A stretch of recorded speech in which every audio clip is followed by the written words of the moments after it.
Assalamualaikum warahmatullahi wabarakatuh.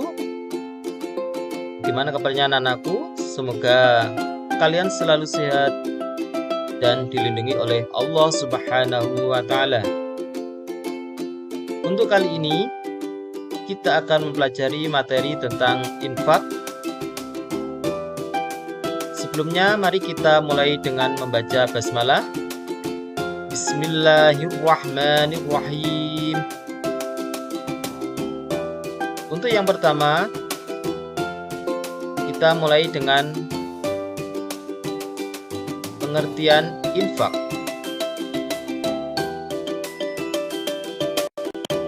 Pengertian infak secara bahasa berasal dari bahasa Arab nafaqah yang artinya membelanjakan atau menafkahkan. Sedangkan menurut istilah menafkahkan atau membelanjakan sebagian benda yang dimiliki di jalan yang diridhoi Allah.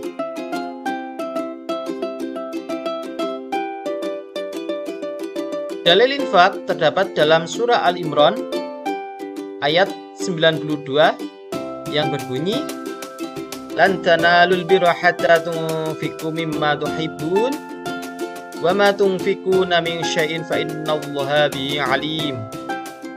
Yang artinya, kamu tidak akan memperoleh kebajikan sebelum kamu menginfakkan sebagian harta yang kamu cintai, dan apa yang kamu infakkan tentang hal itu sungguh Allah Maha mengetahui.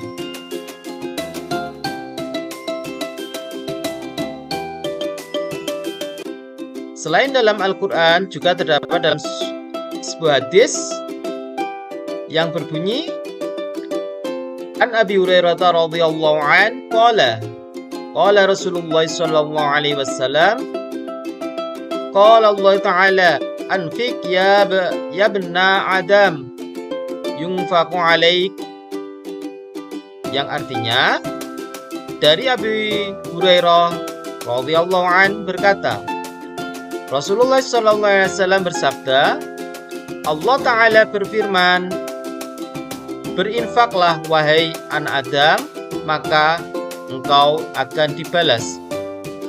Hadis ini hadis riwayat Bukhari dan Muslim.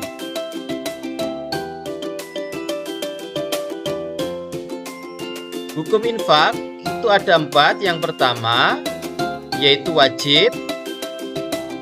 Contohnya adalah membayar zakat, membayar mahar pengantin, menafkahi istri yang ditalak dan masih dalam waktu iddah. Yang kedua yaitu sunnah, yaitu untuk perjuangan di jalan Allah, untuk kepentingan umum, dan untuk menolong musibah. Yang ketiga hukumnya adalah mubah, yaitu untuk mengeluarkan hadiah atau hibah.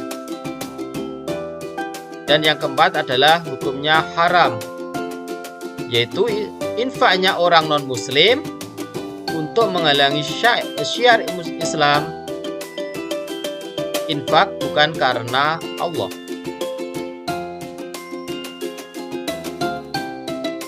Syarat infak. Yang pertama, syarat untuk munfik. Munfik itu orang yang berinfak.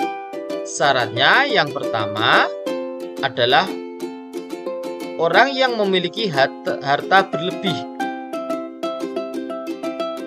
Yang kedua, ikhlas karena Allah Ta'ala.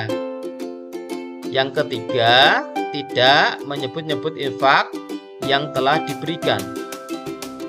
Dan yang keempat, tidak menyakiti orang yang menerimanya. Sedangkan syarat barang yang diinfakkan, barang itu bisa ditasyarufkan. Yang kedua, barang itu terpilih atau barang itu barang yang baik. Yang ketiga, harta yang dapat diperjualbelikan. Keempat, orang yang sah pemiliknya, artinya miliknya sendiri, bukan milik orang lain ataupun milik titipan. Yang kelima yaitu sah menerimanya, dan yang keenam tanpa adanya pengganti. Maksudnya memberikan tanpa minta ganti. Rukun infak itu ada 4. 1. Munfik. Munfik itu artinya orang yang memberikan infak. Kedua, munfik lahu, yaitu orang yang menerima infak. Ketiga, barang yang diinfakkan. Dan yang keempat adalah ijab dan qabul. Rukun infak itu harus ada. Salah satu tidak ada, tidak terpenuhi, maka infak itu sudah tidak sah. Sedangkan golongan penerima infak itu ada 5. Yang pertama, orang yang berhak menerima infak itu yang pertama adalah orang tua, saudara terdekat atau keluarga, anak-anak yatim, fakir miskin, dan orang yang sedang perjalanan. Jadi, golongan penerima infak itu harus berjenjang, artinya diurutkan dari orang tua dan seterusnya.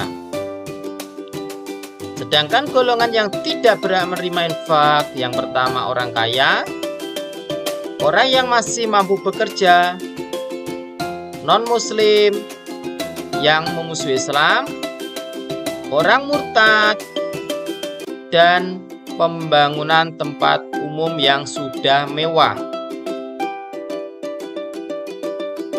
Terakhir yaitu hikmah infak. 1. Hikmahnya dicintai oleh Allah dan disempurnakan amal ibadahnya. Yang kedua, dilimpahkan rezekinya.